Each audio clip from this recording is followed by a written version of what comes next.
So this video is going to be a review of these Wells Lamont rancher and fencing gloves. It's fencing like putting up fences, not fencing like the sword fighting type activity. These are very easy to find on Amazon and Home Depot, a bunch of other places like that. This is a pair of tough cowhide work gloves that sells for about $15 to $20, depending on where you buy them and what the pricing is like and things like that. I bought these off Amazon. Like I said, I paid about $15, $16 for them. So this is a full cowhide leather glove meant for abrasion and puncture resistance. It is similar to a welder's glove, but obviously not as tall. A welder's glove, you would have usually more length to it. These are just for general outdoor activities. They call them fencing gloves for putting up fences where you're looking at sharp pieces of metal you don't want to get poked through. And I bought them to use for general kind of outdoor activities where your hands need some sort of protection. I don't know, like collecting sticks or thorny branches, stuff like that. Any sort of outdoor work, I try to wear some sort of gloves, and I picked these up because they're a pretty reasonable price, and I wanted something on the tougher side. Feature-wise, you should have a reinforced palm, reinforced thumb, reinforced forefinger, which is nice. This will prevent you from getting cuts. This is a very popular area where you might get sliced. I've done that a few times myself. Has an elasticized wrist. Other gloves, you might see elasticized like a cuff like this. This is more of a, obviously it's like more elasticized. Or you might see something like this, which these are brand new. I just tried these out as well, where you have a pull. That's pretty common, but a little bit more kind of more complicated, I guess. These have a slight bit of elastic. So what happens is you can pull these on easily, but these will kind of flop around over a coat or a jacket cuff. They don't have as much of a tight elastic area, so it's just a little bit of elasticity, not adjustable. You have some reinforced threading or something here. That's just so, I think it's mostly for aesthetics. The leather won't, it won't kind of come apart like a fabric will, but this kind of cleans it up a little bit, and it's actually more comfortable against your skin than the leather is.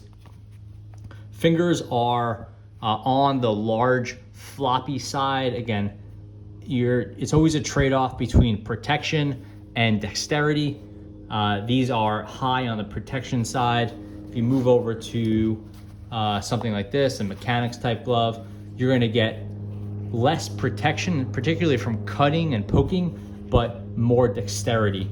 Like with this, you could take a screw out, use a screwdriver, do like general type stuff, but you can't say take a piece of masking tape off. That's definitely not happening with these, but you can do most activities. I would say these are definitely low on the dexterity side, so it can be a little bit frustrating if you're doing indoor work, but that's really not what they're made for, so I don't find that to be particularly problematic. They're a little bit stiff. They're not really going to loosen up over time. That's just kind of how they are. I've had these gloves, not this specific pair. These are only a couple weeks old, but I've had gloves like this that last for a very, very long time. And the heavier that leather is, the more protection you're going to get, but you really have trouble getting to pick stuff up or pinch down, and it gets hard. It gets just exhausting to keep your hand closed like that.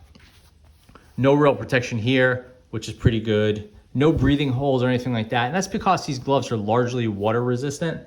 This full leather or whatever, this full cowhide, it is pretty good about not getting water inside. They're definitely not waterproof. And again, that cuff is going to let water in, but they're largely water resistant. So if you're working with wet stuff, you could stay dry for the most part. If you submerge them, they will get wet.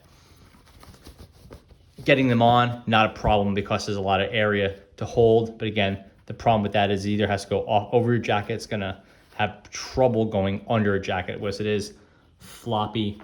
And comfort-wise, heat-wise, they're okay.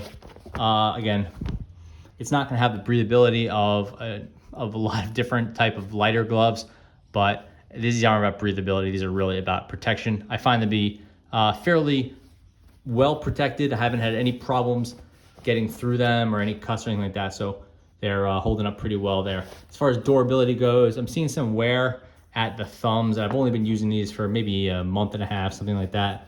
You know, some threading. This threading is going to come out. That just sort of happens. Probably fixable. I don't know. Like, could you get a thread through this with a needle? Like, maybe, but it's pretty thick leather, so I don't know if that's going to work. We'll see how much this holds up. They pick up a lot of stains. That's just how leather is. You could wash them off with water, and you know, but who really cares on that side? The rest of the durability, pretty good. I've had some pretty good nicks here from some close calls, but no real problems there. Very little branding here, so I think that's nice. You do have this here. It says Hydra Hide. I think that's just what they call it. And then Wells Lamont or Lamont, whatever it is. That's your little logo. That's it as far as the branding goes. No zips, no buttons, nothing. I'd like to usually see some sort of loop here to hook them on to something just for storage, but got nothing like that. No way to keep them attached. So again, these very light on features.